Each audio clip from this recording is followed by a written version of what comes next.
Salut à tous, bienvenue donc sur l'entrepreneur à la stade. Thierry #Henry, donc épisode 152.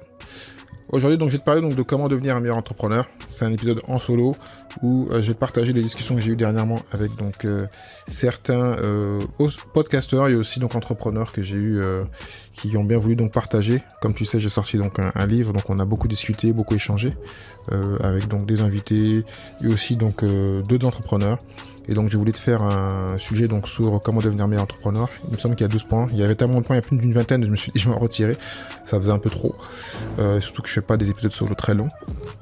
Donc là, logiquement, ça va être toujours pareil, environ 20-30 minutes. Donc certains points qui vont te paraître étranges, d'autres qui vont te rappeler donc, ce qu'on a dit en début d'année et en fin d'année, qui sont assez importants. Parce que donc, souvent en ligne, on parle souvent de soloprenariat. Mais la soloprenariat a un temps, surtout si on veut vraiment se développer et peut-être gagner un peu plus et impacter plus de monde, se développer et peut-être gagner un peu plus et impacter plus de monde, il faut automatiquement monter des équipes. Donc on va rentrer dans l'épisode et le premier va t'étonner. Je vais plutôt moi te dire de ce qui est le plus important pour moi à mes yeux et pour beaucoup de personnes c'est pareil, c'est qu'il faut donc apprendre à prendre soin de toi et de ta santé. Souvent on pense qu'à faire du cash, à faire plus d'argent, à travailler. Mais non, c'est pas ça. Pour bien travailler, il faut être en forme, voilà, tout simplement. Il faut faire attention, et pas que faire du sport. Hein. Du sport, c'est très bien, mais il faut surtout apprendre à mieux manger.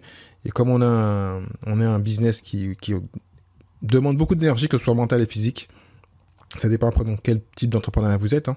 En ligne, on est souvent assis, mal assis en plus. Ceux qui ont l'habitude, qui ont compris qu'il faut travailler debout. Et même là, c'est pas assez. Donc il faut quand même apprendre à bien s'alimenter.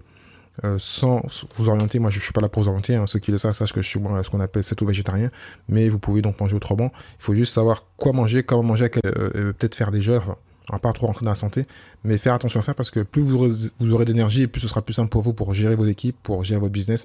Donc c'est extrêmement important en fin de compte de faire attention à sa nutrition et aussi à savoir donc bien dormir, parce que tout ce que je viens de vous dire est très bien, mais le plus important c'est le sommeil. Et ça, souvent, pareil, on n'y pense pas, on bosse très tard, on se lève très tôt, c'était la mode, c'est toujours la mode en fait, de se lever à 4h du matin.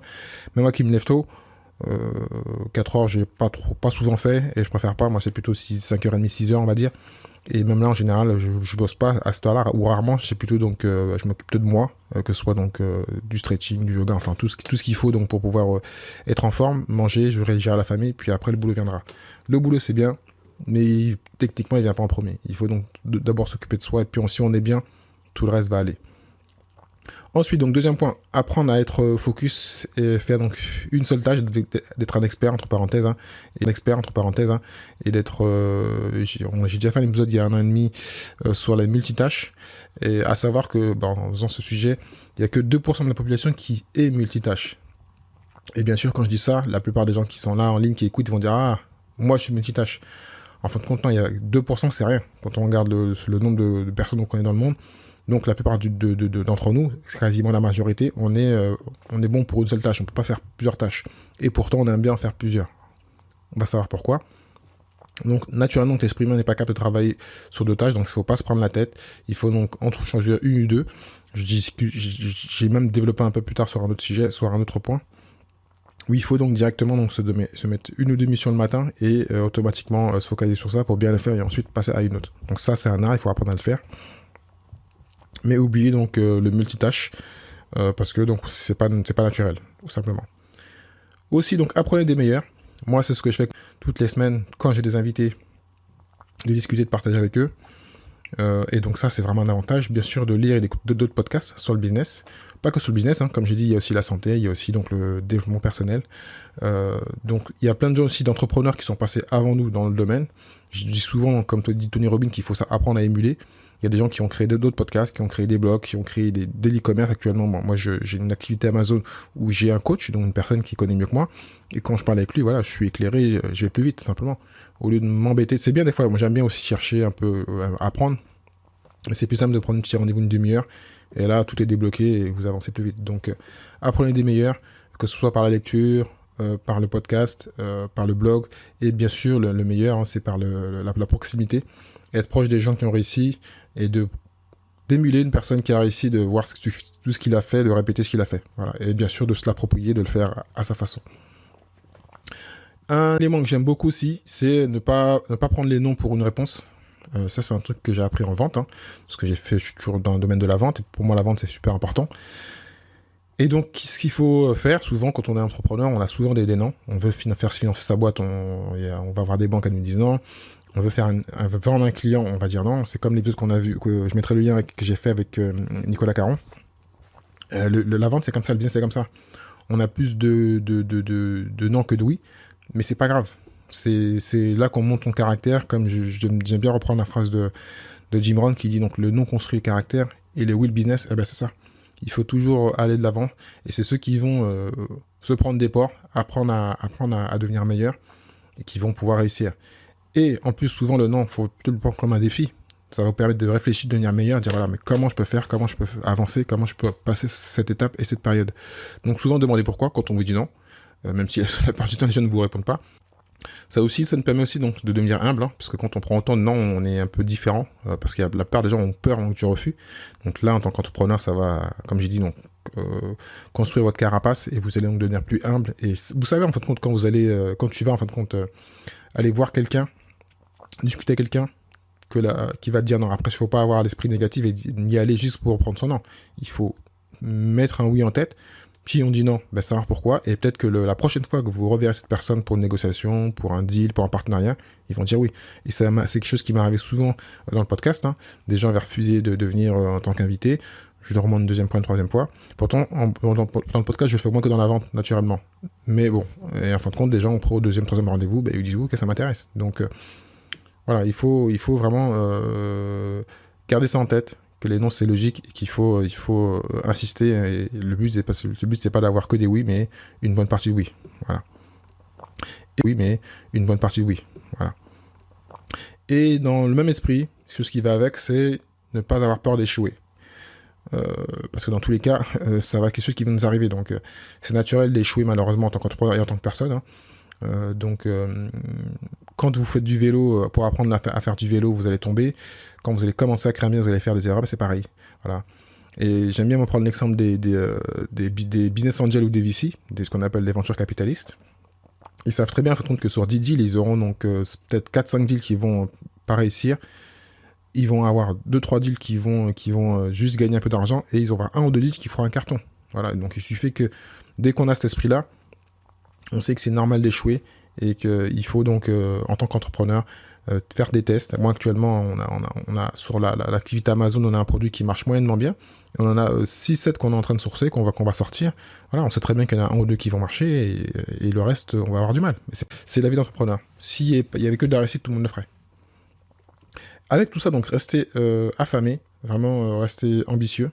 Parce qu'avec tous les moments que je viens de dire avant, donc, il peut y avoir des moments difficiles, les gens qui vont douter de vous, et qui vont vous demander pourquoi vous le faites. Et donc vous, il faut revenir sur vous, dire voilà, pour savoir pourquoi vous le faites. Continuez à lire, à vous développer. C'est vraiment ce qui va t'aider donc à avancer. Et surtout donc tous les jours et très souvent, relire tes objectifs, faire un point dessus et te dire que si tu l'as fait au début, si tu l'as écrit, c'est qu'il y a une raison. Si tu as commencé une activité, c'est qu'il y a une raison.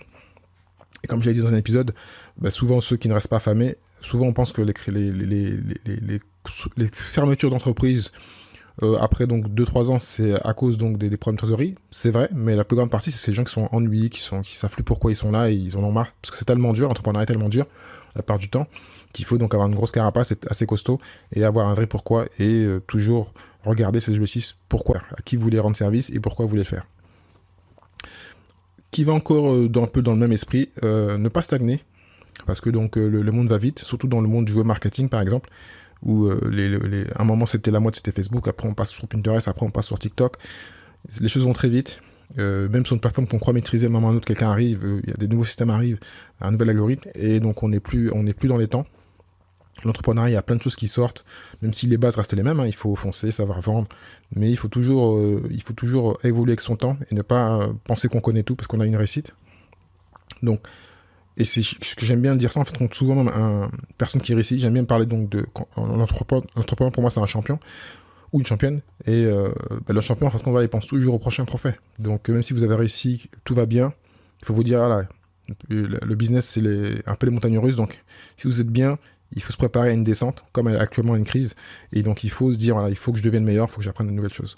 Donc toujours évoluer, ne pas stagner, ne pas se dire qu'on est arrivé, on n'arrive jamais. Il faut toujours continuer, avancer. Ensuite, donc entretenir des relations commerciales à long terme. Et ça, c'est pareil, c'est ce que j'ai appris quand j'ai fait de la vente et aussi donc, dans le business, c'est que c'est quand même plus facile de vendre à quelqu'un que vous connaissez, que vous avez prospecté, que de chaque fois refaire des nouvelles ventes. Moi qui connais bien le domaine de la prospection pure, ce qu'on appelle les cold calling, les appels à froid ou le porte-à-porte, c'est bien, c'est intéressant quand on a les compétences comme moi j'ai. Mais il n'y a pas plus simple que d'avoir prospecté quelqu'un et d'avoir la chance de pouvoir lui revendre dans 3 mois, dans 6 mois, et donc d'avoir des revenus récurrents. C'est ce que j'ai fait donc en affiliation. Et c'est vrai que on fait un effort une fois et on est récompensé sur le très long terme. Donc on a donc apprendre à faire confiance à quelqu'un et que lui aussi vous fasse confiance. Faites une prospection à un moment, vous continuez bien sûr à le faire, la prospection c'est toujours important. Mais surtout en fin de compte sur le long terme, donc avoir des relations avec des gens, que ce soit vos fournisseurs, vos clients, sur le très long terme, pour faciliter le business. Le business peut être très difficile. Donc si vous pouvez donc sur cette partie-là vous la rendre plus simple en ayant des revenus récurrents, des relations de confiance qui eux vont vous mettre en relation avec d'autres personnes, donc simplement créer un réseau. Donc toujours penser long terme dans les relations commerciales, c'est extrêmement important. Ensuite, faites confiance à votre instinct. Souvent, on ne fait pas trop confiance à son instinct, on est plutôt, et moi-même je l'ai déjà dit, de faire confiance à de la data. La data, c'est bien, c'est extrêmement bien, parce que moi, actuellement, ça m'en sert beaucoup pour faire des campagnes publicitaires sur Amazon. Mais des fois aussi, il y a le feeling, il faut sentir les choses. Et c'est ce que j'ai fait pour les produits que je viens de sourcer. Je suis client, donc je sais un peu, je sais même bien ce que j'utilise, je sais ce que d'autres utilisent. Donc, normalement, j'utilise la data, mais aussi, donc même si les feuilles de calcul sont claires, disent qu'il ne faut pas y aller, je prends aussi mon avis à moi, parce que je connais le produit, je connais le marché. J'ai des gens qui sont autour où on parle tous les jours. Donc, des fois, la data a toujours raison. Non, je vais aller dans son data, mais on a aussi notre instinct en tant qu'humain qui est très puissant. Donc, s'il faut se faire confiance, se connaître, faire aussi le business avec son feeling, pas que la data. C'est bien les feuilles de calcul, Excel et autres, mais penser à soi et réfléchir. On a un cerveau très puissant, on le sait, et donc il faut l'utiliser et sentir les choses. Ce qui va aussi encore dans le même sens, on travaille de façon plus intelligemment. Parce que souvent, voilà, on confond souvent, on mixe les deux entre travailler plus intelligemment et pas trop dur.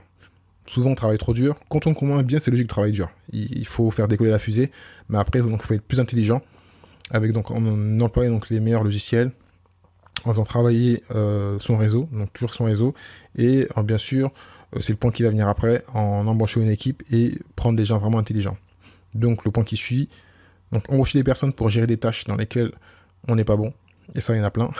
On pense souvent qu'on est très bon. J'avais une discussion, coucou Paco, où on pense qu'on sait tout faire. Et en plus, quand on parlait du podcast avec Paco, qui est un autre entrepreneur de lesinvestisseurs40.com, je ne me trompe pas, je mettrai le lien vers son post. Et pareil, il a du mal à déléguer, comme plein de gens, à déléguer certaines tâches où on sait qu'on n'est pas bon. Nous, pour faire du podcast, on n'est pas là pour le monter. Donc, il faut savoir déléguer. Et donc, pareil, quand on a un business, on a automatiquement un expert comptable, même si j'entends des gens qui font leur compta eux-mêmes ou par leur femme. Enfin, chacun son truc. On fait une économie de 30 euros, mais en fin de compte, voilà, notre temps vaut plus que ça.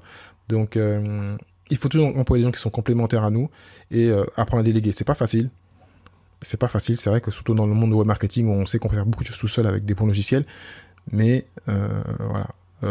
Quand on le fait bien, on voit le temps qu'on a gagné, et moi qui ai 3 enfants, une famille, enfin plein de choses à faire, et plusieurs business, je suis bien content quand je peux donner le travail à quelqu'un d'autre. Au début, c'est difficile. En plus, ce ne sera pas parfait. La personne qui va le faire ne va pas le faire de façon parfaite. Mais il faut apprendre à dire, voilà, elle le fait, c'est déjà mieux que rien. Et ensuite, nous, on peut passer à autre chose et faire des choses qui ont le plus de valeur ajoutée. Gérer une équipe, gérer un business, faire des ventes. Donc ensuite, le dernier point extrêmement important, enfin l'avant-dernier point plutôt, devenir un pro des finances. Même si chacun son métier, hein, mais quand je dis faire un pro des finances, c'est donc faire plus de choses en dépensant moins. Voilà. C'est pas vraiment de la finance, quoi. C'est plus de la logique, quoi. Surtout que moi, actuellement, qui sont dans le sourcing, on a plein de charges, on a plein de choses à dépenser, et faire attention. Et donc, de vraiment toujours chercher les meilleurs deals, voilà. Savoir budgétiser et financer tout ce qu'on fait, mais toujours se dire, voilà, comment faire le bon deal pour vraiment faire gagner de l'argent à son entreprise, parce qu'on peut en gagner en achetant. Il faut juste bien acheter, faire les bons deals, faire les bonnes discussions, et donc toujours faire attention à ses finances, mais en dépensant le moins possible pour avoir le plus de possible. Souvent, ça paraît impossible. Hein. C'est souvent pas logique. On doit dépenser plus pour gagner plus. Mais là, c'est le contraire. Il faut donc dépenser, mais en ayant plus de choses en retour et à dépenser moins. Donc bien travailler, bien dealer, avoir discuter et trouver les bonnes affaires au bon moment. Tous les matins aussi, donc ça c'est aussi important. On en parlait un peu plus haut, donc avoir un objectif matinal, un but quotidien, parce que si on se lève, on ne sait pas ce qu'on fait, on n'a pas écrit, on n'a pas un agenda et on n'a pas validé ce qu'on doit faire, ça va être une perte de temps et on va donc souvent prendre les tâches et surtout le plus grave, gérer sa boîte email. Et donc si on a plusieurs boîtes email, plusieurs business, on va perdre du temps, on aura perdu 1 heure à répondre aux mails, donc répondre aux autres, et que c'est à vous d'envoyer des mails aux autres, c'est à vous donc de remplir vos tâches, et c'est ce que je disais un peu avant. Je reprenais l'exemple d'un livre que j'aime beaucoup et d'un audio de Brian Tracy, j'essaie de prendre l'accent, Eat That Frog, qui dit en fin de compte qu'il faut faire ces tâches les plus importantes le matin, et en plus par nature, on est tous meilleurs le matin. Je dis pas au matin au lever, hein. Après le café, après son thé, après un peu de sport, on est meilleur le matin. Donc travailler le matin, faire les tâches les plus importantes, et souvent même on dit qu'il faut faire donc 3 missions qu'il faut se noter, faire sa to-do list, dire voilà, aujourd'hui j'ai 3 choses à faire, c'est le plus important. Faire sa to-do list, dire voilà, aujourd'hui j'ai 3 choses à faire, c'est le plus important que j'ai fait. Si j'ai fait ça, je serai content. Vous les faites. Ça veut pas dire que le reste va être, vous allez oublier le reste, mais il faut automatiquement te dire que c'est les 3 missions les plus importantes, tu les fais, elles sont faites, tu te sens mieux et tu vas aller dans la journée tu vas être mieux qu'au contraire de stresser, de procrastiner, de ne pas les faire. Ce matin, je dois faire des appels, ce matin, je dois faire un article, je dois faire 3 vidéos, je dois faire 3 podcasts. Tu fais en fin de compte le plus important tout de suite, tu manges ton crapaud comme il dit, et ensuite voilà, t'es un peu plus tranquille et tu avances sur ta journée tranquillement, tu sais que t'as fait ce que t'avais à faire. Et bien sûr ça il faut l'écrire. Et enfin le vrai dernier point, comme j'ai dit, j'ai retiré plein de choses, j'ai pas voulu être trop long. Apprendre à créer des communautés.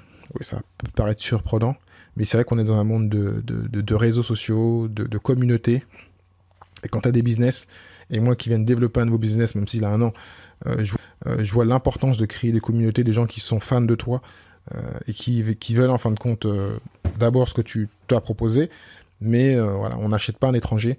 Si demain Jay-Z crée un business ou Beyoncé, voilà, les gens sautent dessus parce qu'ils ont fait le travail longtemps en avance, on les connaît, on a confiance, et donc il faut savoir créer donc une personnalité, faire du personal branding pour soi et pour sa marque.